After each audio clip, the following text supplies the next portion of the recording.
Hello everyone, and welcome to this lesson on understanding your ideal customer. Before you can attract visitors to your website, you need to know exactly who you want to attract. That's what today's lesson is all about, understanding your ideal customer. Many new business owners make the mistake of trying to sell to everyone. They think that if everyone is a potential customer, they'll make more sales. As we will discover, the truth is exactly the opposite.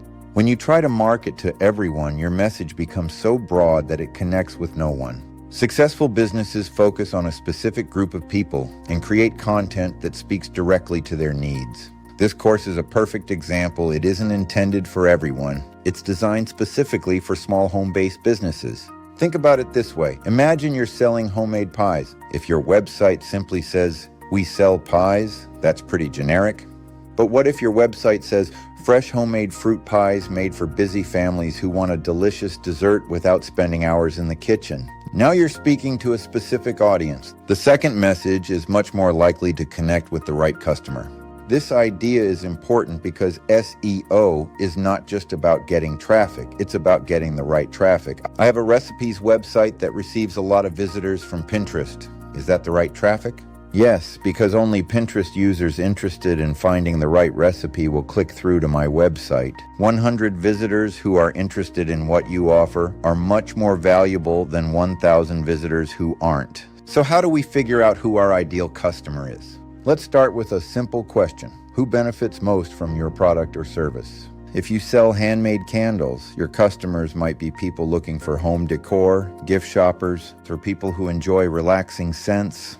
If you offer lawn care services, your customers might be homeowners who don't have the time or equipment to maintain their yards. If you sell custom t-shirts online, your customers might be sports fans, business owners, or people looking for personalized gifts. The key is identifying the people who are most likely to buy. Once you've identified that group, it's time to learn more about them. There are 4 basic things every business owner should know about their ideal customer. First, who are your ideal customers? This includes basic information such as age, location, occupation, and lifestyle. Second, what problems do your ideal customers have?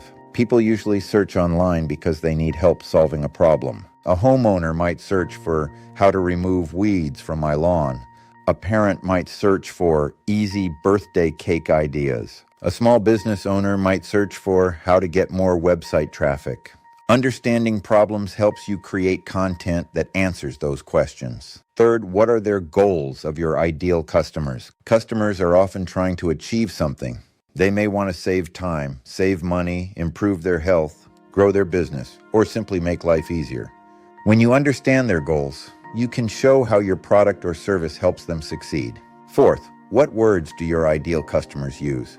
This is one of the most important SEO concepts you'll learn. Many business owners describe their products using industry terms that customers never search for. For example, a professional photographer might talk about portrait sessions, but customers might search for family photos near me. A bakery might call something a seasonal fruit tart. Customers might search for fresh strawberry pie. SEO works best when you use the same language your customers use.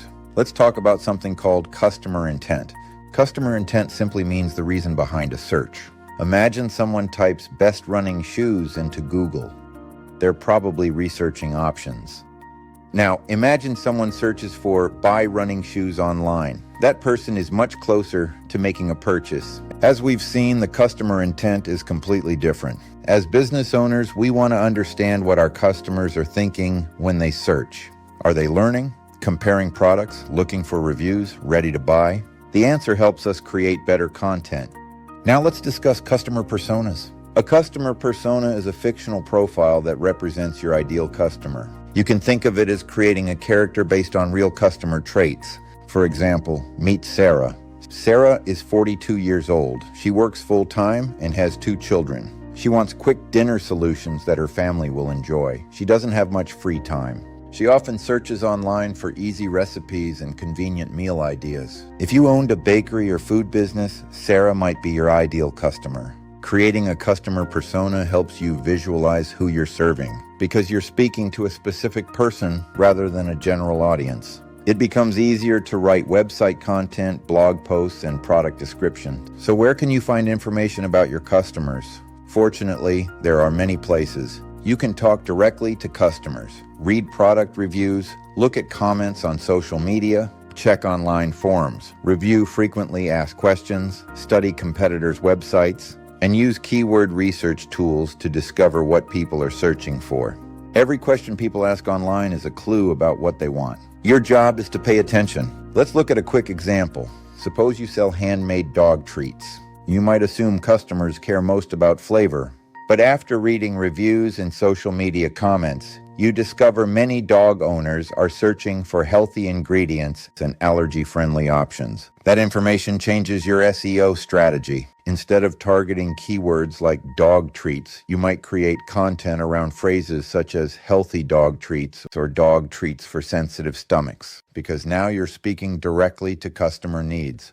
Before we finish, let's review the biggest lesson from today's module. SEO starts with understanding people. Search engines are designed to connect users with helpful information. The better you understand your customers, the better you'll understand what they search for. And the better you understand what they search for, the easier it becomes to create content they can find. The better you understand your customers, the better you'll understand what they search for, attract better visitors, and ultimately generate more sales. In the next lesson, we'll build on this knowledge by learning how keyword research works and how to discover the exact phrases your ideal customers type into search engines every day. I'll show you the 2 best sources of keyword research I use every time I'm working on a new idea for a website. Thanks for joining us, and I'll see you in the next lesson.